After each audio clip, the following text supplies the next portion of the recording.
Thank you. There we go. Yeah, that's fine. Thank you.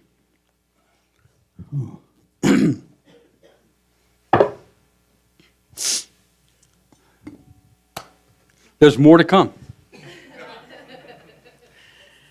And some of us go home now and say, I am filled up. But we're going to stay a little longer because there's more, like I said, to come. What I want to do is introduce to you to a young man. I call him young compared to myself.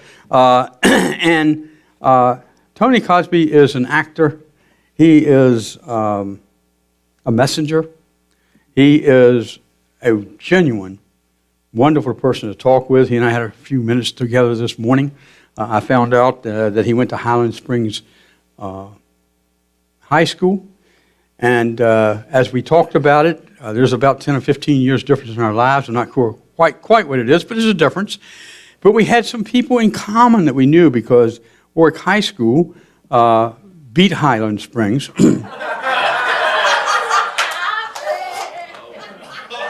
Once for the state championship, and the next year Highland Springs beat Warwick High School for the state championship. And they were two powerhouses supposedly during that day and time. And it was back, I think, in the 30s. No, it wasn't that long ago. But anyway, Tony is here to share with us something he's done over 500 times in churches and in community settings in Richmond and throughout the state, I'm sure, and even further. He is genuine. He is heartfelt. He keeps the dream alive. He keeps the dream alive. And when you walk out of here today, that dream is going to be alive within you because of him. And so, Tony, why don't you come forward? And I just appreciate you as a friend and thank you for blessing us this day.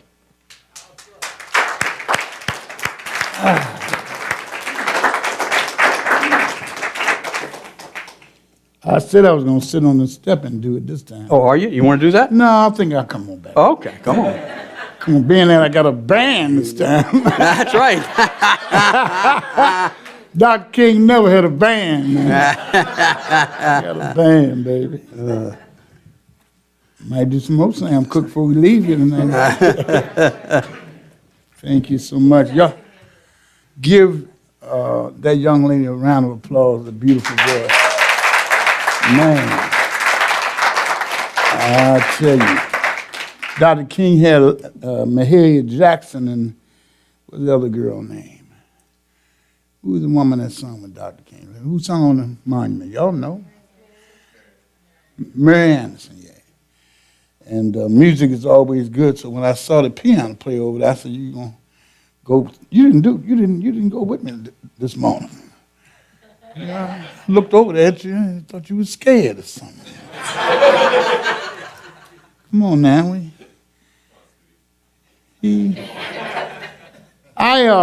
I'm an actor. I'm not a preacher. I have to tell people this. I'm not a pastor. I can't even go to my own church now. Pastor, you're good. Yeah, you cool. Most preachers said, don't bring Tony Cosby to my church. Hey, boy, I don't want your church. This is, I studied theater. And my theater teacher, my whole life has been crazy. My theater teacher committed suicide my senior year.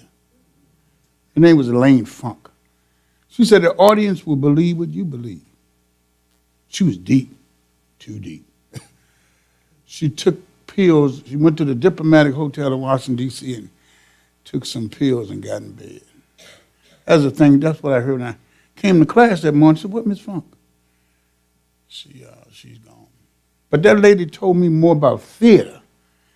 And probably that's why I'm doing what I'm doing. I was invited by a preacher 30 years ago to go to Larry Bland goes to a church up in the West End. And Reverend Brough, he passed away. He said, "Come and do I Have a Dream." I said, "Well, okay, I'll get the speech and I'll learn it." But when I learned it, And I went before that congregation. I didn't know them old people. You know, old people, they know. They know. They say, come here, boy. Everywhere I go, as an old person come and say, come here, come here. I need to talk to you. I said, I'm an actor, I'm not a preacher. She said, I don't know what you talking about, but God done something to you. So I started doing I Have a Dream, and this old man taped this speech off the radio and brought it to me at my job. He said, play, I want you to hear this. And he played it back, and it sounded like Dr. King. So I've been doing it for 30 years. So I learned that and learned Memphis, learned drum major, go to churches, people feed me.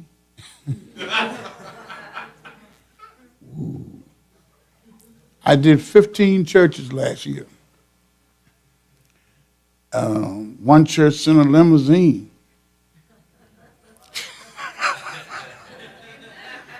Mama, my cousin, niece, all of us jumped up in there. White limousine. Coming down the road eating chicken. I felt like Dr. King that day. So it's been going on for the last, like I say, and so her singing just puts it right in place. You know, always good to hear somebody with a beautiful voice and beautiful. You with me this time? I saw the lead guitar. Where you at? What you sitting over there for? You can get some of this too.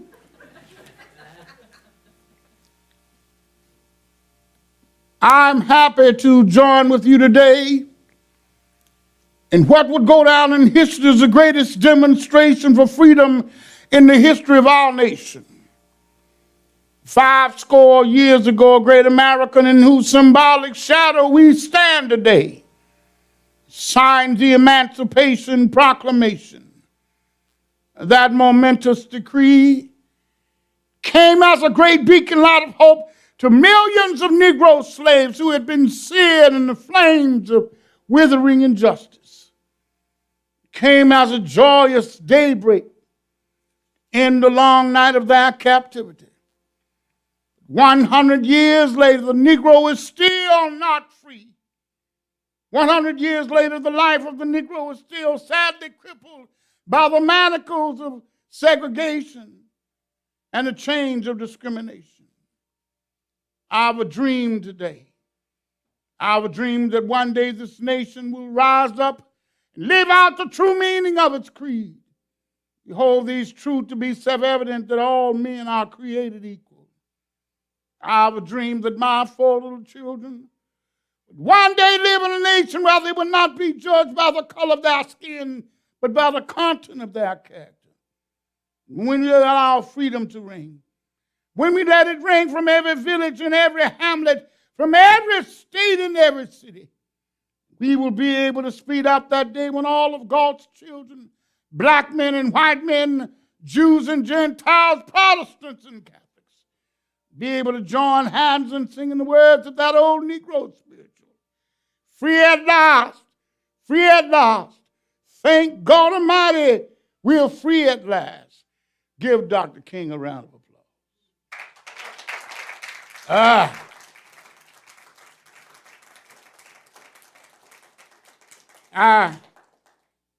I was invited to a little church way back up in the woods, down a long dirt road.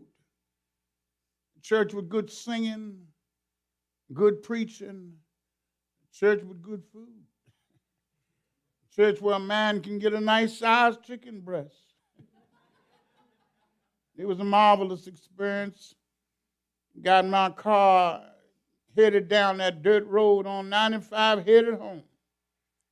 And I got into bed next to Corey trying to get some sleep. Around about midnight, the telephone rang. You know, Reverend, you can have some strange things happen at midnight. I answered the phone. On the other end was an ugly voice. Said in substance, nigga, You're not out this town in 3 days. We're going to blow your brains out and blow up your house. I hung up the phone. I was frustrated, bewildered. I tried to go back to bed, but I couldn't sleep. I went into the kitchen to warm some coffee, thinking that coffee could give me a little relief. I was tired. I couldn't understand the reality of sin and evil, but the answer didn't come to me. Couldn't take it any longer. I was weak. Couldn't call on Daddy now. He was 175 miles away. I couldn't even call on Mama now. I had to bow down over that cup of coffee, and I cried out loud. I was losing my courage. I had to call on that one that Daddy used to talk about, that one that could make a way out of no way. Then I heard that inner voice saying, still fight on. And Lord, I will be with you until the end of the world. I saw the lightning flash. I heard thunder roar. I saw sin dashers trying to conquer my soul. But I heard the voice of Jesus saying never to leave you alone. Tell you, I get discouraged sometimes and still my work's in vain. Then the Holy Spirit revives my soul again. There is a balm in Gilead. Make the wounded whole. There's a balm in Gilead to heal the sin-sick soul. I can say, as Sister Paula said, 70-year-old Negro woman who lived in the community in the bus boycott. And one day she was walking, marching, and one person asked her, Sister Paula, do you need a ride? And she said, no. A few moments later, he asked her again, said, but aren't you tired, Sister Paula? And she said, my feet are tired, but my soul is rested. There comes a time, my friends, when people get tired of being plunged across the abyss of humiliation, when they experience the bleakness of nagging despair.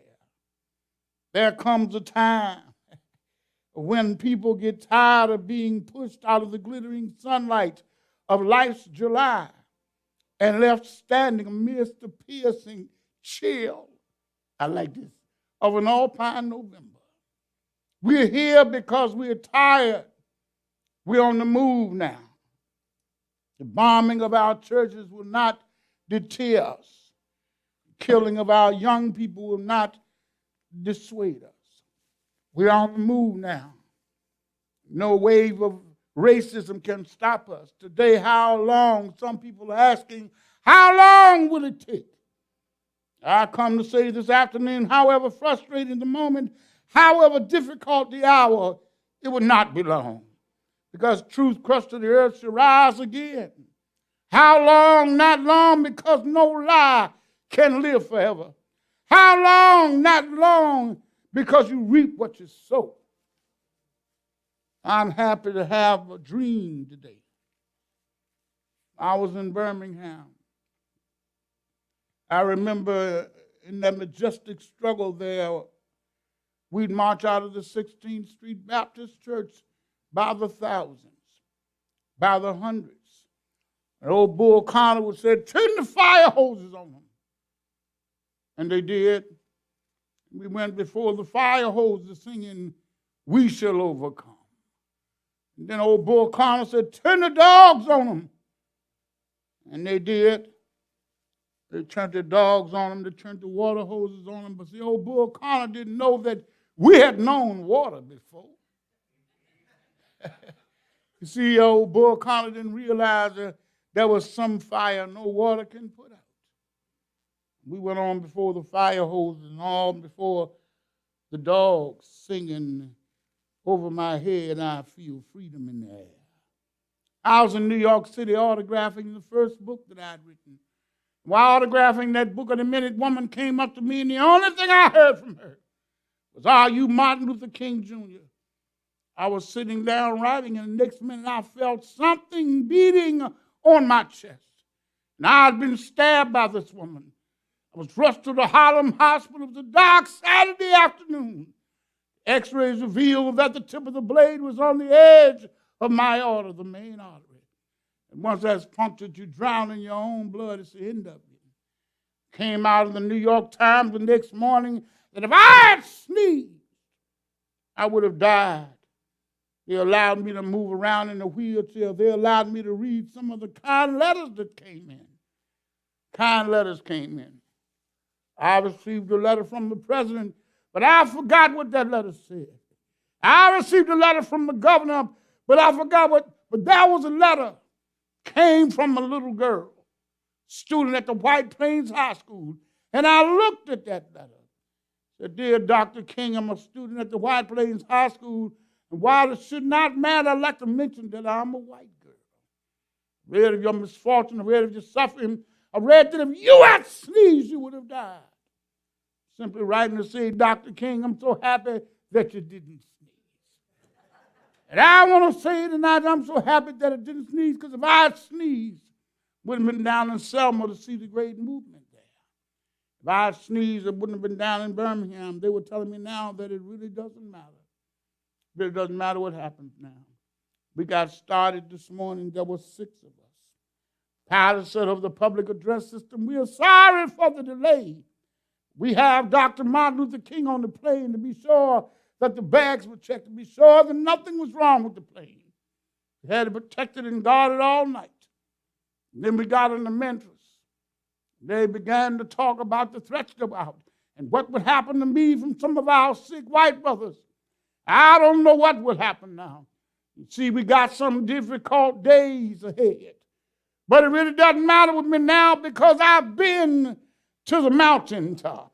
And I don't mind, like anybody, I would like to live a long life. Longevity has its place, but I'm not concerned about that now. I just want to do God's will. And He has allowed me to go up to the mountaintop. And I've looked over and I've seen the promised land. I may not get there with you tonight, but I want you to know that we as a people will get to the promised land. So I'm happy tonight. Not worried about anything. I'm not fearing any man. My eyes have seen the glory of the coming of the Lord. And he fell back into Jesse Jackson's arms. He was still talking. He said, trampling out the vintage where the grapes of wrath are stored. They put him in the car, took him back to the hotel, the Lorraine Motel, room 306. Got up that next morning, walked out on that balcony and looked out in the courtyard and said, Jesse, when we get to the church, tell them to play Precious Lord. That's my song. Jesse looked back at him and said, you know you're going to need an overcoat, Doc. Took a step to the left, and the bullet came from across the parking lot. Clipped his necktie, severed his spinal cord, and he fell to the balcony in a pool of blood. They thought it was fireworks. They rushed him to the hospital, had him on the operating tables. The doctor walked away. And then Jesse went down the courtyard. He couldn't take this. But Abernathy said, I had to go over there and look at my friend one more time. Martin, lying there in a pool of blood. But before he died, he wrote this speech and they played it at his funeral. You're around when I have to meet my date. Don't want a long funeral. If you get somebody to read the eulogy, tell them not to talk too long. Every now and then I wonder what I would want them to say. Tell them not to mention the Alvin Nobel Peace Prize. It's not important. Tell them not to mention where I went to school. I'd like for someone to mention that day that Martin Luther King tried to love somebody. I'd like for you to mention that day that Martin Luther King gave his life serving others. Yes, if you want to say that I was a drum major, say that I was a drum major for righteousness, a drum major for justice, drum major for peace, and all the other shallow things will not matter. Won't have a lot of money to leave behind. I won't have the fine, luxurious things of life to leave behind. But I just want to leave a committed life behind.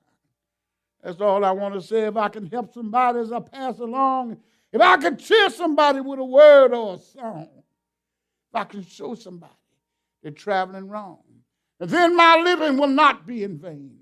if I can do my duty as a Christian ought, if I can bring salvation to a world once lost, if I can spread the message as the Master taught, then my living would not be in vain. I want to be on your right or your left side, not in form of any political kingdom, but I want to be there in love and in justice and in peace so that we can make of this old world a new world.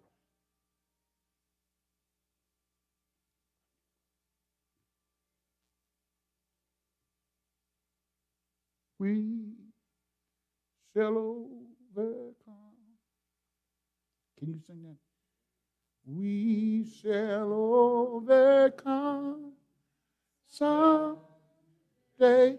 And they sing it all over the world now. Oh,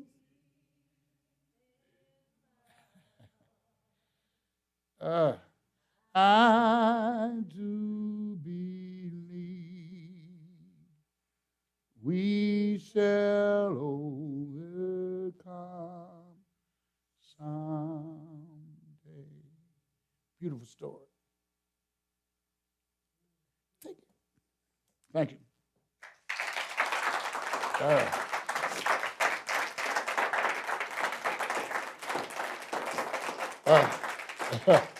I didn't tell him that.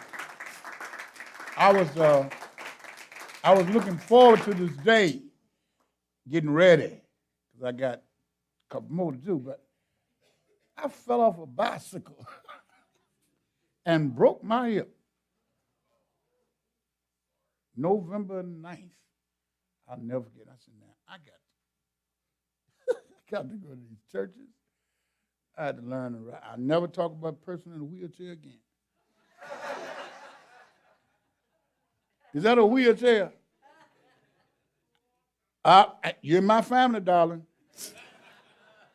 I went to the hospital for 9 days at Bon Secours. I went to a rehabilitation place. Lord have mercy. And I stayed there for a month. And I'm going to tell you, good food, though. 3 meals a day. But I tell you the truth. This young lady, give her another round of applause.